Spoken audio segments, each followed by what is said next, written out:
चांगले स्वभाव दोन्ही आवश्यक आहे. चांगल्या मुलांनी नाती जुळवली जातात आणि चांगल्या स्वभावाने ती नाती जीवनभर टिकून राहतात. या दोन्ही गोष्टी जर आपल्याकडे असतील तर आपल्या सभोवतालची वातावरण निर्मिती सकारात्मक होते. चला तर मग अशा सकारात्मक दृष्टिकोनातील एक कथा ऐकूया. माझ्या कथेचे नाव आहे गीतासाठी. सम्राट अकबर तानसेनच्या गाण्याने प्रसन्न झाले आणि म्हणाले, अरे मी आजपर्यंत अनेक गाणी ऐकली, अनेक गायकांना बघितलं, पण तू अद्वितीय आहेस, तुझी तुलना नाही, तू बेजोड आहेस. तुझ्यासारखा श्रेष्ठ गायक अतूट शकत नाही. तानसेन रडायला लागला आणि म्हणाला, महाराज तुम्ही जे आता बोलता ते मी माझ्या हृदयातून स्वीकारू शकत नाही. सम्राट अकबर म्हणाले, अरे का, मी तर तुझी स्तुती करत आहे आणि हे अगदी खरं आहे. तू तर संगीताच्या जगताचा बादशाह आहेस, मग तुझ्या रडण्यामागचं कारण तरी काय? तेव्हा तानसेन म्हणाला, महाराज माझे गुरु अजून जिवंत आहेत, मी त्यांना गाताना बघितलं आहे. मी माझ्या गुरुच्या पायाखालची धूळ देखील नाही, हो धूळ देखील नाही, म्हणून हे माझ्या हृदयातून स्वीकारू शकत नाही. सम्राट अकबर म्हणाले, धूळ देखील नाही, हो धूळ देखील नाही. सम्राट अकबर म्हणाले, अरे का, तुझे गुरु जिवंत आहेत, मग बोलव त्यांना, मला त्यांचं संगीत ऐकायचं आहे, लवकर आमंत्रण दे त्यांना. तानसेन म्हणाला, महाराज माझे गुरु कोणाच्या बलवण्याने येत नाही, कुणाच्या इच्छेखातर गात नाही. कुणी त्यांचं संगीत ऐकेल ही बाब वेगळीच, पण ते कुणाच्या इच्छेखातर गात नाही. सम्राट अकबरांना थोडा राग आला. ते रागात म्हणाले, अरे का, मी तर सम्राट आहे, मग एकटे काय येऊ शकत नाही ते इथे, त्यांचं नाव काय सांग मला. नाव विचारल्यामुळे तानसेनला सांगावं लागलं. त्यांचं नाव हरिदास आहे, ते यमुना नदीच्या काठावर राहतात.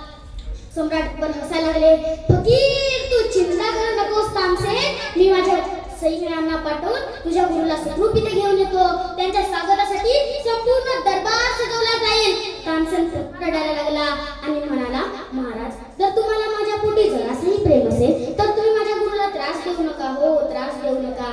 जर तुम्हाला माझ्या गुरुचं गाणं ऐकायची इच्छा झाली असेल तर मी त्याची व्यवस्था करतो. आपण यमुना नदीच्या काठावर जायचं. पहाटे 3 वाजता तानसेन आणि सम्राट अकबर यमुना नदीच्या काठावर गेले आणि एका झुडपात लपून बसले. तेवढ्या 3 वाजता हरिदासचं संगीत सुरू झालं. इतकं अप्रतिम संगीत सम्राट अकबराने आपल्या उभ्या आयुष्यात सुद्धा बघितलं नव्हतं. तेवढ्यात सम्राट अकबरांच्या डोळ्यातून अश्रूच्या धारा वाहू लागल्या. त्या अश्रूच्या धारा थांबायचे नावच घेत नव्हते. रथात सम्राट अकबर आणि तानसेन पासून महालापर्यंत गेले आणि तेवढ्या सम्राट अकबर म्हणाले, अरे तानसेन तुझं बोलणं खरं होतं, तानसेन तुझं बोलणं खरं होतं. आता मला कळलं की तुझ्या गुरुच्या गाण्यात आणि तुझ्या गाण्यात किती अंतर आहे. तानसेन म्हणाला, महाराज मी गातो कारण मला काहीतरी मिळवायचं आहे आणि माझे गुरु गातात कारण त्यांनी काहीतरी मिळवलेलं आहे. मैं गाता हूँ क्योंकि मुझे कुछ पाना है और मेरे गुरु गाते हैं क्योंकि उन्होंने कुछ पाया है. महाराज माझ्या गाण्यात अपेक्षा, धन, पद, प्रतिष्ठा, सन्मान जे कार आहे म्हणून माझं गाणं हृदयातून उतरत नाही. माझे गुरु आकाशातील स्वतंत्र पक्षी आहेत, ते फक्त गीतासाठीच गातात म्हणून त्यांचं गाणं हृदयातून उतरतं. आपल्या व्यवहारात अपेक्षा आहेत म्हणून आपल्या व्यवहारात अपेक्षा असल्यामुळे आपल्याला गाणं गाता येत नाही. प्रत्येकाच्या हृदयात एक स्वर्गीय गीत आहे. ते स्वर्गीय गीत गाण्याची प्रत्येकाचीच संभावना असते. आपल्याला स्वर्गीय गीत बरोबर ओळखलं आता पाहिजे. आपल्या व्यवहारात अपेक्षा असल्यामुळे आपल्या अपेक्षांमुळे आपल्याला दुःख मिळतं. ज्यांनी या पद्धतीने जगायला सुरुवात केलेली आहे हळूवार एक बाबी सुकर होत जातात. आम्ही चांगल्या गोष्टी जर आपल्याकडे असतील तर चांगले वातावरण निर्मिती होते. एवढ्यातच आपण प्रभाव होऊन थांबू नये. आपल्या जीवनात, कुटुंबात, मित्र परिवारात हे वातावरण पसरूया.